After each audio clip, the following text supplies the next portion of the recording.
Siklus biokimia adalah siklus unsur-unsur atau senyawa kimia yang mengalir dari komponen abiotik ke komponen biotik dan kembali lagi ke komponen abiotik. Siklus unsur-unsur tersebut tidak hanya melalui organisme, tetapi juga melibatkan reaksi-reaksi kimia dalam lingkungan abiotik sehingga disebut sebagai siklus biogeokimia.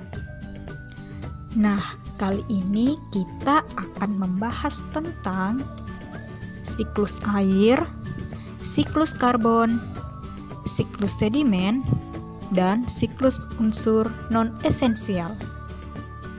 Yang pertama, siklus air. Meskipun hanya sebagian kecil air di bumi yang terdapat pada materi hidup, air sangat penting bagi organisme hidup.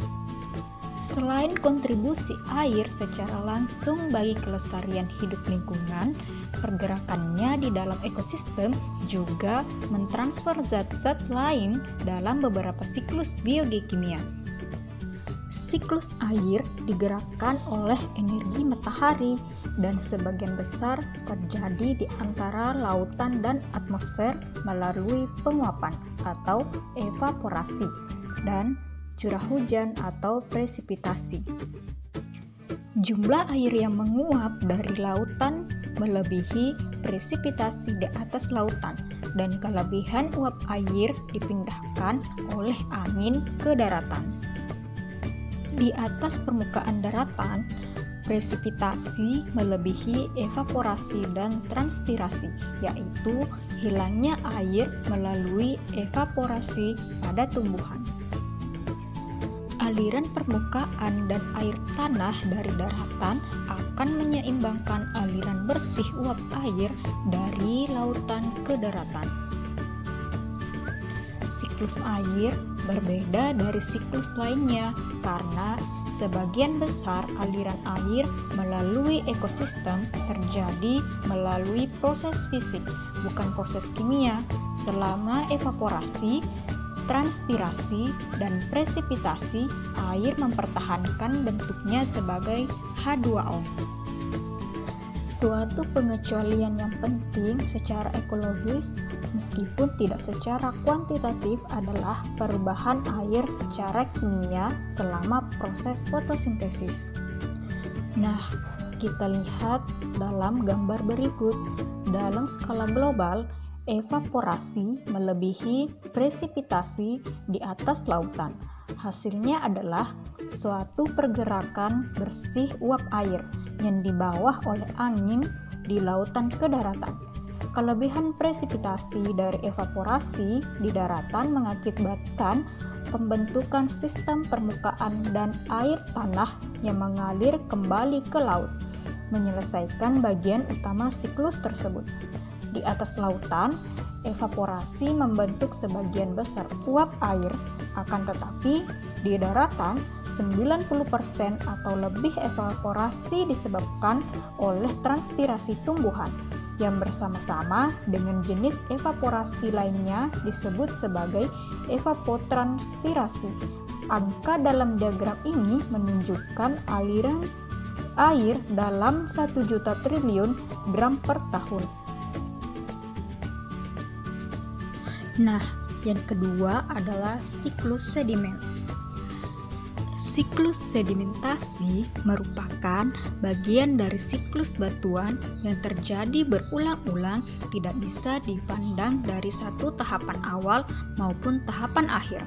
Namun, kita akan membahas dari tahapan secara berurutan saat material batuan pada permukaan bumi mengalami proses yang disebut pelapukan, erosi, transportasi, deposisi, burial, dan diagenesis. Yang pertama adalah pelapukan.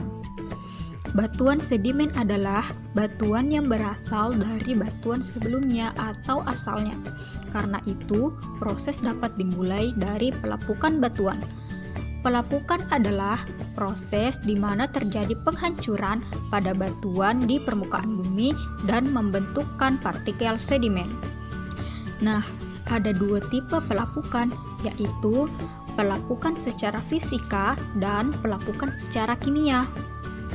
Pelapukan fisika terjadi ketika batuan mengalami penghancuran secara proses mekanik tanpa mengubah komposisi kimianya.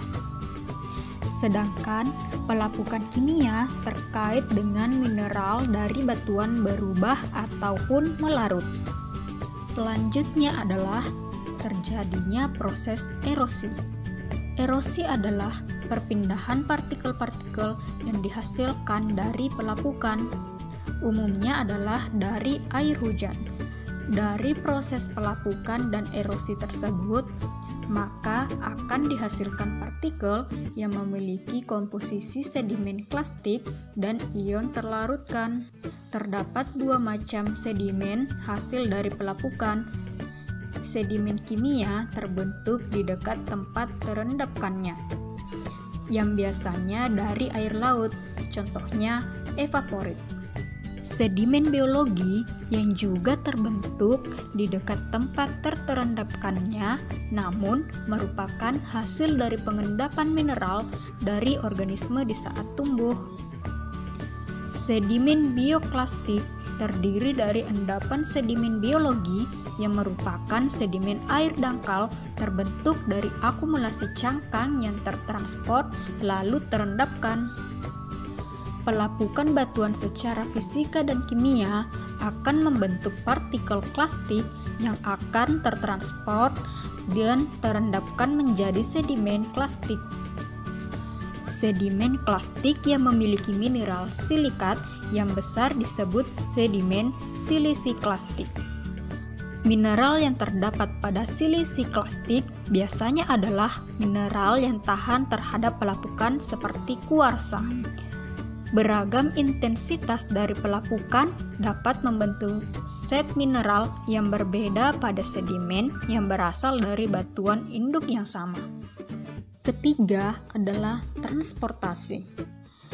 Transportasi terjadi setelah partikel plastik dan larutan ion yang telah terbentuk dari pelapukan dan erosi mulai berpindah ke tujuan akhir, yaitu cekungan sedimen. Perjalanan ini akan menempuh jarak yang sangat jauh dan waktu yang sangat lama. Beberapa agen transport yang berperan adalah gravitasi, arus air, angin, dan lain-lain. Kecepatan pengendapan sebanding dengan kepadatan partikel dan ukurannya.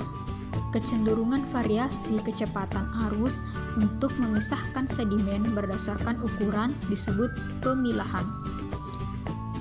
Pada arus yang kecepatannya rendah, cenderung terbentuk pemilahan yang baik dibanding pada kecepatan arus yang besar. Transportasi mengurangi ukuran dan sudut dari partikel plastik. Butir menjadi membundar dan memipih ketika tertransport. Nah, yang keempat adalah deposisi. Pengendapan atau dikenal dengan sedimentasi terjadi saat partikel sedimen mulai mengendap di dasar dan terkumpul. Seperti ketika hembusan angin yang telah berhenti, melambatnya arus air, atau gletser yang mencair. Partikel ini kemudian akan membentuk lapisan sedimen pada daratan atau di bawah laut dalam cekungan sedimen. Di dalam laut ataupun di lingkungan akuatik, pengendapan kimia dapat terbentuk dan diendapkan. Selain itu, pengendapan dapat terjadi pada cangkang organisme mati. Selanjutnya adalah burial. Burial terjadi saat lapisan sedimen terakumulasi di cekungan sedimen. Sebelumnya, endapan sedimen terkompaksi dan terkubur dengan dalam di cekungan. Sedimen ini akan berada pada kedalaman sebagai bagian dari kerak bumi. Selanjutnya adalah diagenesis. Diagenesis berarti perubahan fisika dan kimia, dan termasuk yakni tekanan, panas, reaksi kimia setelah sedimen terkubur di dalam cekungan sedimen sehingga terlitifikasi atau menjadi batuan sedimen. Pada proses deposisi, burial, dan diagenesis umumnya terjadi pada daerah cekungan. Cekungan sedimen adalah wilayah dengan minimum 10.000 km persegi, di mana kombinasi dari pengendapan dan penumpukan lapisan yang menyebabkan pembentukan batuan sedimen. Proses perkembangan cekungan sedimen yaitu dimulai dari retakan yang berkembang menjadi mantel panas dengan material berupa lapisan purba terlipat, yang mengakibatkan sedimen non-marin mengendap dalam lipatannya. Lalu, pemisahan lantai samudra dimulai. Litosfer mendingin dan mulai terjadi pemekaran cekungan sehingga menyebabkan endapan evaporit. Endapan karbonat dan yang lainnya terlipat dan terpendam ke dalam. Sampai akhirnya terbentuk cekungan yang besar dengan telah terjadi proses diagenesis pada sedimen. Lingkungan sedimentasi terjadi di lingkungan benua seperti danau, aluvial, gurun, dan daerah es. Lingkungan garis pantai seperti delta, pantai, dan daerah pasang surut. Lingkungan laut seperti laut dalam, continental shelf, continental slope, dan daerah terumbu organik.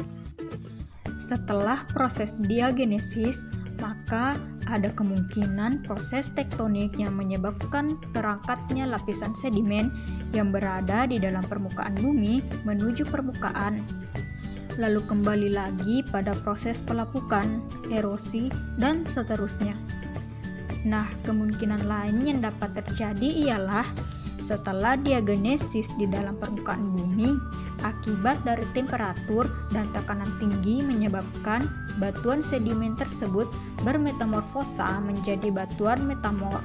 Lalu, dengan waktu yang berjalan akan melebur menjadi magma. Lalu terjadi pendinginan, menjadi batuan beku yang tersingkap ke permukaan. Setelah itu terjadi kembali proses pelapukan dan erosi yang menjadi siklus sedimen. Siklus selanjutnya adalah siklus karbon. Siklus karbon adalah siklus atau perputaran unsur kimia karbon yang terjadi di alam, baik yang masuk ke dalam tumbuhan, manusia, hewan, ataupun berada di lingkungan. Karbon merupakan bahan dasar penyusun senyawa organik.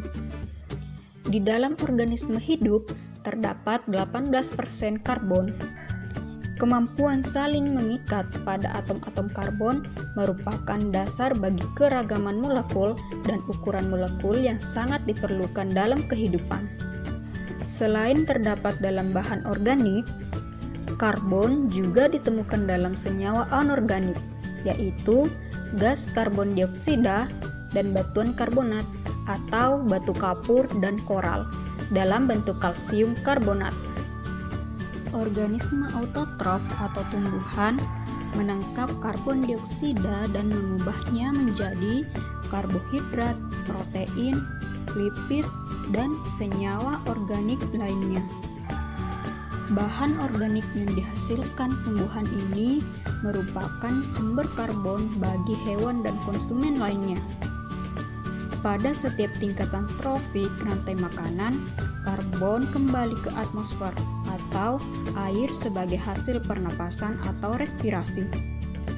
Produsen, herbivora, dan karnivora selalu bernapas dan menghasilkan gas karbon dioksida.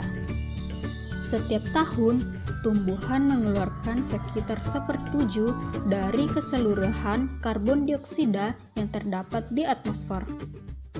Nah, pada siklus karbon ini terjadi beberapa proses. Yang pertama, proses pembakaran. Yang kedua, proses respirasi. Dan yang ketiga, proses fotosintesis. Keempat, yakni proses rantai makanan. Pertama, proses pembakaran. Terjadi proses pembakaran yang di dalamnya mengandung unsur karbon seperti bensin, solar, dan lain-lainnya yang berasal dari minyak bumi. Pembakaran juga bisa berasal dari kayu, plastik, dan lain-lain, yakni yang semua bahan yang terbakar pasti mengandung unsur karbon. Asap yang terbentuk kemudian naik ke atmosfer Dalma membentuk karbon dioksida. Pada proses yang kedua, tumbuhan, hewan, dan manusia melakukan respirasi, yaitu mengambil oksigen dan mengeluarkan karbon dioksida. Karbon dioksida yang dikeluarkan oleh tumbuhan, manusia, dan hewan kemudian masuk ke atmosfer bergabung dengan hasil pembakaran pada tahap pembakaran tadi. Nah, selanjutnya terjadi proses fotosintesis. Proses fotosintesis yang dilakukan oleh tumbuhan yaitu dengan mengambil karbon dioksida dan mengeluarkan oksigen. Masuknya karbon dioksida ke tumbuhan berarti di dalam tumbuhan juga akan terdapat unsur karbon yang banyak digunakan untuk pembentukan makanan oleh tumbuhan. Setelah proses fotosintesis, maka akan terjadi proses rantai makanan, yaitu proses makan dan dimakan dari produsen ke konsumen. Dalam proses ini akan melibatkan tumbuhan yang dimakan oleh hewan herbivora sehingga terjadi perpindahan unsur karbon dari tumbuhan ke hewan. Meskipun konsentrasi karbon dioksida di atmosfer hanya sekitar 0,03%, namun karbon mengalami siklus yang cepat. Sebab tumbuhan mempunyai kebutuhan yang tinggi akan gas karbon dioksida. Walaupun begitu, sejumlah karbon dipindahkan dari siklus itu dalam waktu yang lebih lama. Hal ini mungkin terjadi karena karbon terkumpul di dalam kayu dan bahan organik lain yang tahan lama, termasuk batu bara dan minyak bumi. Perombakan oleh detritivor akhirnya mendaur ulang karbon ke atmosfer sebagai karbon dioksida. Selain itu, pembakaran kayu dan bahan bakar fosil juga ikut berperan. Karena api dapat mengoksidasi bahan organik atau kayu menjadi karbon dioksida dengan lebih cepat. Siklus selanjutnya adalah siklus unsur non-esensial. Pola unsur non-esensial sama dengan pola daur unsur esensial. Dalam kondisi normal, kebanyakan dari elemen non-esensial mempunyai pengaruh yang sangat kecil dalam konsentrasi yang lazim dijumpai dalam ekosistem, sehingga mendapat perhatian yang kecil pula dari para ahli ekologi. Konsentrasinya meningkat setelah terjadi campur tangan manusia melalui aktivitas industri kimia, pertambangan, dan pertanian. Namun kenyataannya bahwa pertambahan pembuangan limbah industri mengandung konsentrasi air, raksa, timah, dan bahan lain yang mempunyai potensi racun sangat tinggi yang setelah masuk ke dalam lingkungan dapat mengancam kehidupan. Strontium merupakan contoh dari unsur non-esensial yang hampir tidak dikenal sebelumnya, yang harus mendapatkan perhatian khusus dari sekarang. Karena strontium merupakan radioaktif yang sangat berbahaya bagi manusia dan vertebrata lainnya, karena dapat berkontak langsung dengan jaringan pembentuk darah dan tulang. Merkuri merupakan unsur alami yang konsentrasinya sangat kecil dalam kondisi normal. Konsentrasinya meningkat setelah dimulainya industrialisasi dan penambangan. Jumlah cadangan merkuri dinyatakan dalam 100 juta gram per tahun dan siklus merkuri dalam 100 juta gram per tahun. Angka dalam kurung menunjukkan kondisi sebelum ada campur tangan manusia. Penambangan dan pencemaran atau garis putus-putus pada gambar berikut telah meningkatkan aliran ke atmosfer sebanyak kurang lebih 60%. Nah, itu dia tadi penjelasan mengenai materi dari beberapa siklus biogeokimia. Semoga bermanfaat.